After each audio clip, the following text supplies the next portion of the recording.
Shalom, selamat sore, selamat malam Bapak Ibu yang dikasih Tuhan. Hari ini Selasa 19 April 2022 ya, ke dalam pemberitaan kebenaran firman Tuhan, pesan gembala. Ya, mari kita persiapkan hati kita persiapkan jiwa kita. Kita awali di dalam doa. Bapa di surga, segala puji hormat syukur kami naikkan kehadirat-Mu. Bapa, berbicara lewat hamba-Mu, pakai mulut lidah bibir hamba-Mu untuk menyampaikan pesan yang dari Engkau, dan biarlah yang hamba-Mu sampaikan ini menjadi berkat kekal, berkat abadi bagi setiap kami yang mendengarkannya. Terpuji nama-Mu kekal selama-lamanya. Dalam nama Tuhan Yesus Kristus kami serahkan jalannya pemberitaan firman pada sore malam hari ini dalam tangan kasih-Mu. Haleluya. Amin. Bapak Ibu saudara yang dikasih Tuhan, banyak di antara kita sebagai orang percaya itu masih sering kita melakukan kesalahan-kesalahan. Ya. Jadi siapapun kita tidak pernah lepas dari kesalahan-kesalahan yang mungkin masih kita perbuat, ya, yang mungkin masih kita lakukan.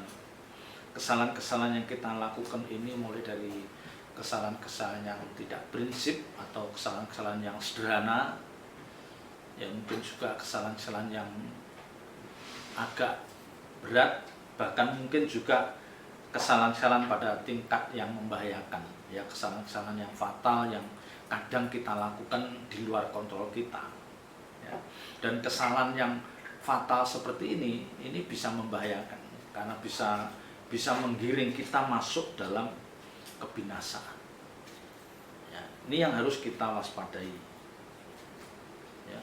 Jadi banyak tipe manusia atau juga orang percaya itu ada mereka yang memiliki kebiasaan itu untuk introspeksi, mengoreksi hidupnya, ya, lewat renungan atau meditasi di malam hari ketika dia duduk di kaki Tuhan. Dia merenungkan apa yang dia lakukan sepanjang hari, ya. Jadi dia mempersoalkan, mungkin dia melakukan kesalahan-kesalahan pada hari ini, ya. Ada orang-orang yang begitu mempersoalkan apa yang dia lakukan sepanjang hari ini. Tetapi ada juga orang-orang yang tidak peduli dengan apa yang mereka lakukan sepanjang hari itu, ya. Sekalipun mereka telah melakukan kesalahan, dan orang ini bisa menganggap bahwa kesalahan yang dia lakukan itu sesuatu yang wajar, sesuatu yang manusiawi. Ya, jadi dia tidak pernah mempersoalkan, memperkarakan kesalahan-kesalahan yang masih mereka lakukan. Nah, ini yang membahayakan, Bapak Ibu Saudara. Ya, jadi ada orang-orang yang terbiasa atau secara otomatis itu masih bisa melakukan kesalahan, tapi dia tidak pernah mempersoalkan karena mereka menganggap bahwa hal ini wajar, toh banyak orang juga melakukannya, ya. Padahal kita tahu bahwa sebagai orang percaya ukuran kita itu berbeda, ya, ukuran kita itu berbeda dengan orang-orang yang tidak mengerti kebenaran, ya. Jadi apa yang kita lakukan itu jangan standarnya dibandingkan dengan orang-orang dunia yang tidak mengerti kebenaran. Nah, ini salah.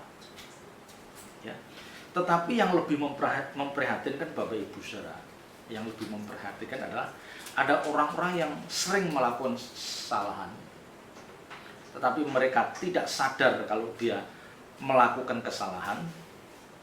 Dia melakukan perbuatan dosa, tetapi dia merasa tidak berbuat dosa.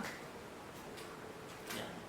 Dia tidak sadar atau tidak merasa bahwa dia itu melakukan kesalahan, dia melakukan pelanggaran dosa, tapi dia tidak merasa bahwa dia melakukan itu, ya. Dan dia juga tidak mempersoalkan hal ini, ya. Karena apa? Karena dia merasa tidak berbuat dosa, tidak berbuat salah.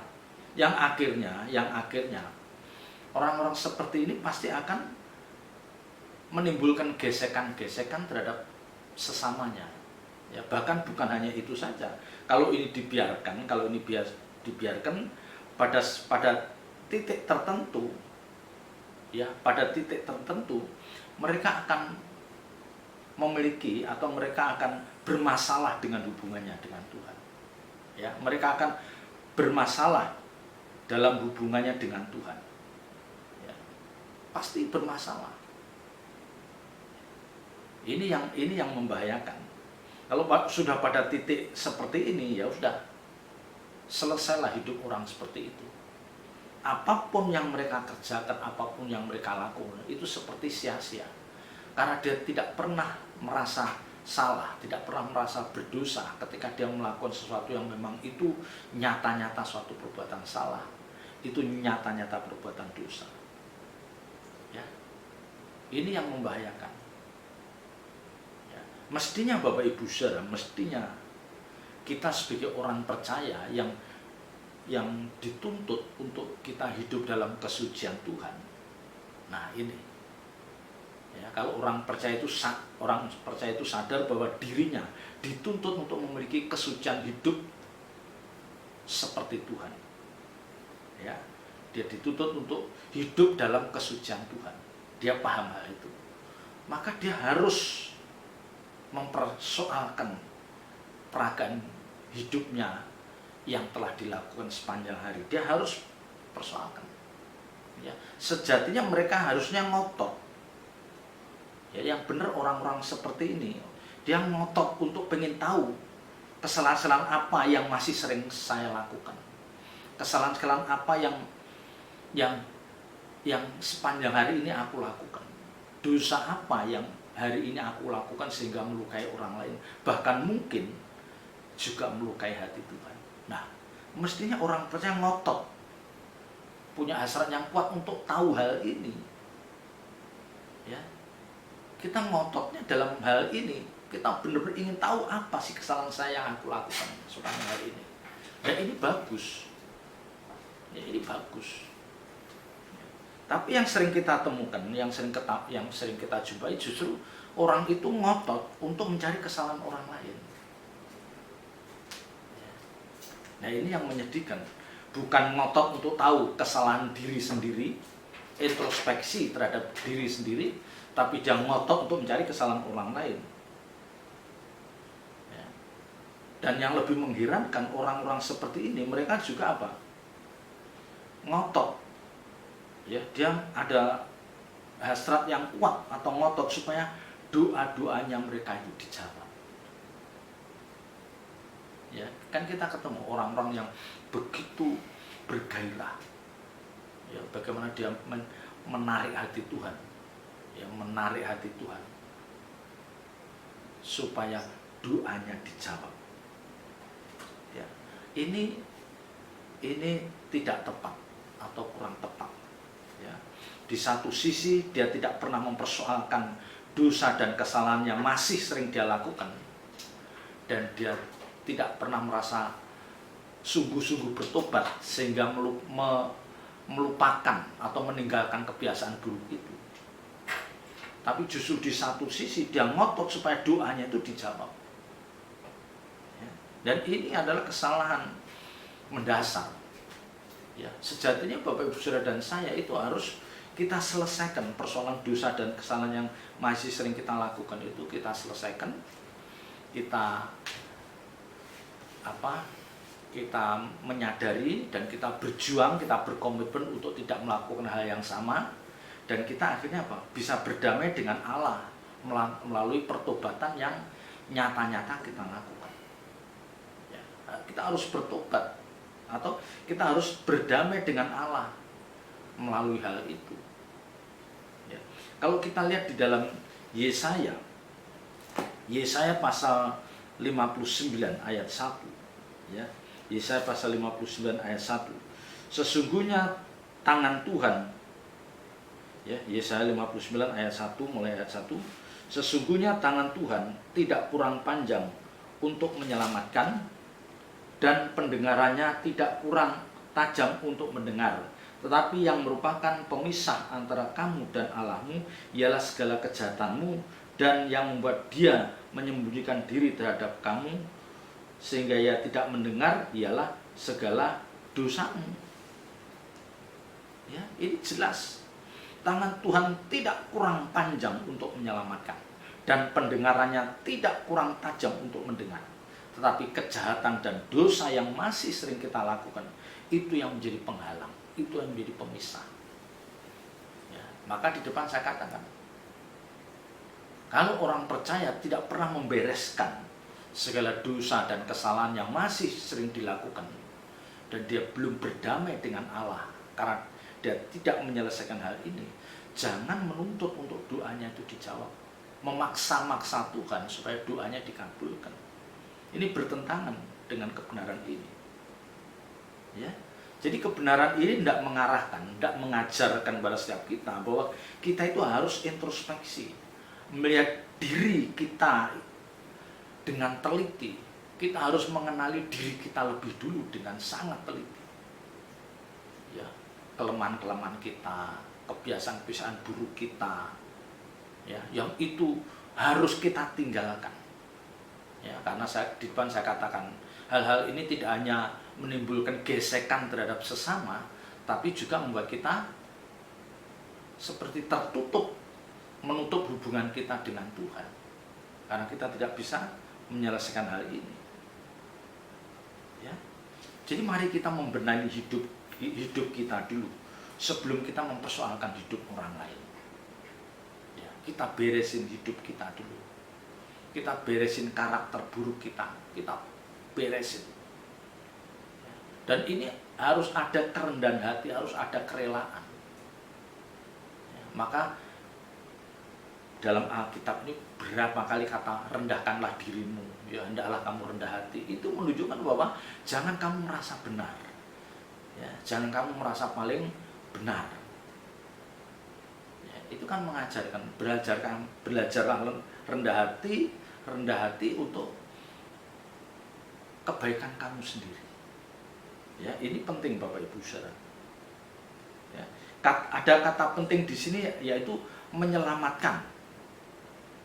Ya, tangan Tuhan tidak kurang panjang untuk menyelamatkan. Ya, yang kedua adalah kejahatan. Ya, kalau dikatakan menyelamatkan itu kan kata dasarnya selamat. Ya, artinya orang yang selamat itu pasti orang-orang yang akan diperkenan masuk dalam Yerusalem baru. Ya, jadi tangan Tuhan itu tidak kurang panjang untuk menyelamatkan, untuk membawa orang itu masuk dalam Yerusalem baru, tidak kurang panjang. Ya, tapi masalahnya orang percaya itu sendiri yang tidak pernah mau mempersoalkan hidupnya di hadapan Tuhan. Ya, dan kata jahat, ya, tetapi kejahatan dan dosa kita yang menjadi penghalang, jahat. Ya, jadi kejahatan yang kita lakukan, kalau ada kata jahat ini, ya, kalau kita terjemahkan jahat itu yaitu segala tindakan atau perbuatan yang kita lakukan dan itu tidak untuk kepentingan Tuhan. Jadi orang-orang yang melakukan suatu tindakan, suatu perbuatan yang itu bukan untuk kepentingan Tuhan, ini bisa dikategorikan jahat. Ya, seperti Matius 16 ketika Petrus melarang Tuhan Yesus ke Yerusalem, Tuhan Yesus katakan nyalah iblis. Bayangkan, Petrus diibaratkan seperti iblis. Artinya apa? Petrus itu pemikirannya, ya, apa yang di dalam pikirannya itu seperti iblis, karena dia memikirkan apa yang dari manusia, bukan memikirkan apa yang dipikirkan Allah. Ya, jadi orang-orang yang tindakannya, perbuatannya tidak untuk kepentingan Tuhan ini termasuk orang-orang yang jahat. Jadi Bapak Ibu Saudara dan saya sebagai orang percaya harus memahami hal ini dengan tepat. Ya, karena kita itu diproyeksikan masuk, ya, atau berada dalam Yerusalem baru, dan itulah memang sasaran ibadah kita.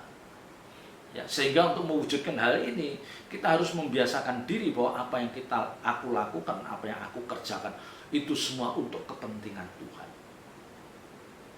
Ya, itu semua untuk menopang pekerjaan Tuhan.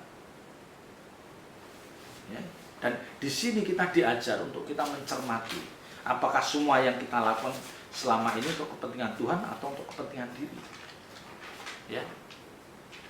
Sekali lagi, di sini kita diajarkan untuk mencermati apakah selama ini yang kita lakukan, yang kita perbuat itu untuk kepentingan Tuhan atau untuk kepentingan kita sendiri, untuk kepentingan kenyamanan kita sendiri, untuk membangun nilai diri kita, atau membangun kebanggaan kita. Ya, mari kita renungkan. Ya, kalau itu bukan untuk kepentingan Tuhan, kita bisa dikategorikan sebagai orang-orang yang jahat. Ya, tapi banyak kita tidak sadar bahwa yang kita kerjakan, yang kita lakukan itu seringkali bukan untuk kepentingan Tuhan. Ya, orang menyekolahkan tinggi anaknya S1, S2, S3, bagus, baik, tapi ingat motivasinya apa dulu. Kalau motivasinya untuk biar anaknya nanti sukses, ya bisa dipakai di perusahaan besar, dipakai di pemerintahan, dan nanti dia bisa lebih banyak berkat jasmani yang diterima, lah itu semua untuk membantu sesamanya, itu bagus. Ya, dia untuk ambil bagian dalam pekerjaan itu bagus. Tapi kalau tujuannya menyekolahkan anak untuk pendidikan yang tinggi, sukses, dan ini untuk kebanggaan atau nilai diri orang tuanya atau anak itu sendiri, wah ini rusak. Ya, nanti iblis menyusup masuk dalam kesuksesan anak itu. Akhirnya apa? Sombong, angkuh, tidak merasa perlu Tuhan, merendahkan orang lain. Ya, segala tindakannya tidak terkontrol. Ini yang membahayakan. Makanya motivasi kita itu harus semuanya untuk kepentingan Tuhan. Ya. Jadi kalau doa-doa kita tidak pernah didengar Tuhan, apalagi dijawab, itu kita harus menyadari bahwa mungkin saya masih banyak dosa dan kejahatan yang aku lakukan sehingga hubunganku dengan Tuhan terpisah. Ya, maka di depan tadi sekali lagi saya ingatkan, persoalkan diri saudara dan mari kita berdamai dengan Allah. Selesaikan dengan segala kerendahan hati. Kita mohon kekuatan Roh Kudus untuk kita bisa dilepaskan dari kebiasaan-kebiasaan buruk kita, ya, dari perbuatan-perbuatan kita yang seringkali melukai orang, yang melukai hati Tuhan. Nah, ini yang harus kita persoalkan.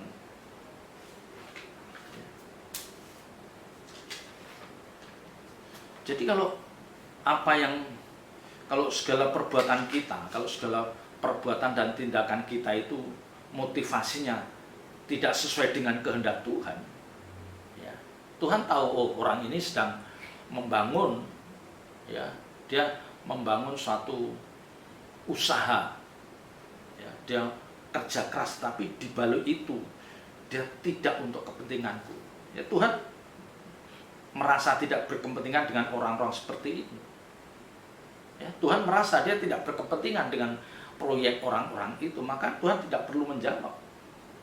Ya, karena kalau dikabulkan nanti justru membahayakan orang itu.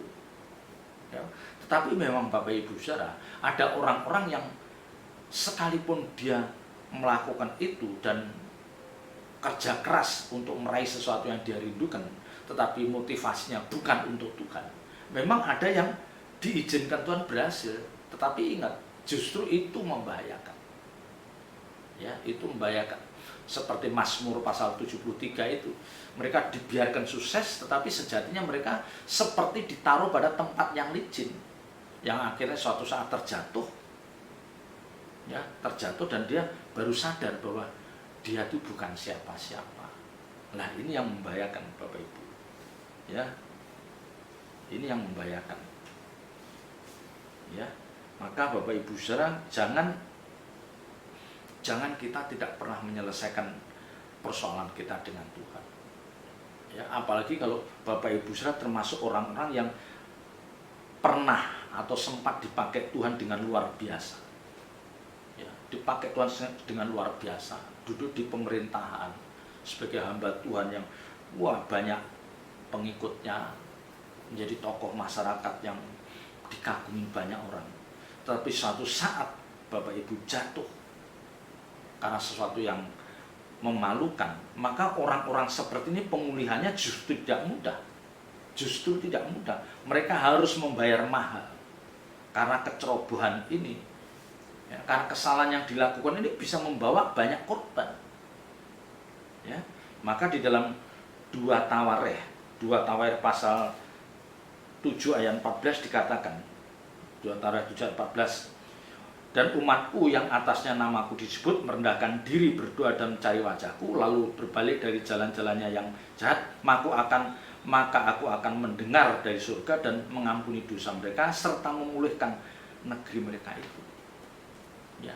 Jadi orang-orang yang dulu dipakai Tuhan tetapi dia melakukan satu blunder, kesalahan karena dia sudah mengurangi intimasi dengan Tuhan. Kalau sampai dia jatuh, itu pemulihannya lebih berat. Kalau dia pernah dipakai oleh Tuhan secara luar biasa, ya, maka hati-hati Bapak Ibu Saudara. Kita harus dipagari. Rendah hati itu harus ada dalam diri orang itu. Ya, memang nama Tuhan itu masih diagungkan dalam hidup orang-orang yang jatuh ini. Tapi dia tidak cukup hanya dia mengagungkan nama Tuhan, dia juga harus merendahkan diri. Dikatakan dia merendahkan diri, berdoa, ya, dan mencari wajah Tuhan dan berbalik dari jalan-jalan yang jahat. Ya, maka betapa berbahayanya ketika orang itu dipakai Tuhan luar biasa, tapi dia tidak membangun intimasi dengan Tuhan yang semakin dekat, semakin intim dengan Tuhan. Ini membahayakan, karena suatu saat dia bisa jatuh dan pemulihannya itu luar biasa beratnya. Ya, dia sekalipun dia tetap mengagungkan nama Tuhan, ya, dalam kejatuhan itu dia tetap menyembah, mengagungkan nama Tuhan, tetapi tidak cukup. Harus ada kerendahan hati, harus ada merasa bersalah dalam dirinya itu. Dia harus mengatakan, Tuhan, sejatinya aku ini lemah, ya, tidak kuat seperti yang aku bayangkan. Ya, rata-rata kita itu mengaku bahwa kita itu lemah, kita itu tidak berdaya ketika kita sudah jatuh. Ketika kita sudah terpuruk, baru ucapan itu keluar dari mulut kita. Tetapi sebelum itu terjadi, rata-rata kita merasa bahwa kita itu kuat, kita itu teguh berdiri, aku dekat dengan Tuhan. Ya, dan itu kan sebenarnya menunjukkan bahwa dia orang-orang yang tinggi hati. Dia hanya merasa kuat, merasa dekat dengan Tuhan, merasa kokoh berdiri, hanya merasa, dan sejatinya tidak. Ya, karena apa? Seringkali kesombongan itu yang membuat dia akan jatuh. Ya, yang di depan tadi saya katakan, dia tidak pernah mempersoalkan tindakan dan perbuatan dosa itu. Nah, ini yang membahayakan. Ya, makanya yang pertama harus merendahkan diri dulu, tunjukkan bahwa akui bahwa Anda itu lemah, Anda itu tidak berdaya. Kalau Anda kuat, Anda hebat, itu karena Tuhan. Ya, kalau kita kuat, kita hebat, kita sukses, kita berhasil, itu karena Tuhan. Dan berdoalah. Nah, ketika berdoa itu persoalkan kelayaan kita di hadapan Tuhan. Jadi kita berdoa itu bukan hanya minta, tapi persoalkan kelayakan kita di hadapan Tuhan. Kalau kita merasa tidak layak, ya sudah, mari kita berdamai. Dan yang terpenting adalah cari wajah Tuhan, temukan wajah Tuhan. Nah, ini tidak mudah. Orang harus hidup dalam kesucian. Orang harus tidak memiliki keinginan atau tidak mencintai dunia, ya, baru dia bisa menemukan wajah Tuhan, yang akhirnya diikuti dengan berbalik dari jalan-jalan yang jahat. Ya. Jadi akhirnya kalau kita dikasih tahu, oh itu sudah bertobat, ya udah insaf, itu enggak semudah itu, enggak semudah itu. Dia harus melewati proses ini, merendahkan diri dulu, berdoa dulu, dan mencari wajah Tuhan. Kalau itu sudah, baru mereka akan berbalik dari jalan-jalan yang jahat. Nah, inilah langkah orang-orang yang telah jatuh dalam dosa yang cukup dalam. Ya, karena mereka merasa kuat, mereka tidak pernah memperkarakan hidupnya di hadapan Tuhan. Ini yang membahayakan. Ya, dan kita, Bapak Ibu Saudara, jangan sampai kita jatuh dalam dosa yang membuat kita bisa terhilang. Ya, karena kalau kita jatuh dalam dosa, itu apa? Waktu untuk pemulihan itu yang lama. Ya. Jadi mestinya kita bisa lari 20 kilo, 30 kilo, tapi karena ada pemulihan, wah kita pemulihan dulu, kita pelan jadi jalannya. Kalau dia tidak melakukan kesalahan, kalau dia tidak jatuh dalam dosa, dia udah sprint. Ya. Makanya orang-orang yang jatuh dalam dosa itu memang dia akan dipulihkan, tetapi karyanya di hadapan Tuhan jadi tidak maksimal karena waktunya habis untuk pemulihan. Ya, karena pemulihan itu perlu waktu yang panjang. Ya, maka mari kita berhati-hati. Jangan pernah kita merasa paling benar, jangan pernah kita merasa kokoh, merasa kuat, sehingga akhirnya seperti seolah-olah kita tidak perlu Tuhan. Ya, ini membahayakan. Kita tetap mau rendah hati, kita mau tetap introspeksi, dan kita mau dikoreksi lewat kebenaran firman Tuhan. Ya, selamat berjuang. Tuhan Yesus memberkati. Mari kita tundukkan dalam doa. Bapa di surga, segala puji hormat syukur kami naikkan kehadirat-Mu. Meteraikan firman-Mu dalam setiap hati kami dan ajar kami melakukannya dengan segenap hati kami, dan Roh Kudus berikan kami kemampuan. Dalam nama Tuhan Yesus Kristus kami berdoa.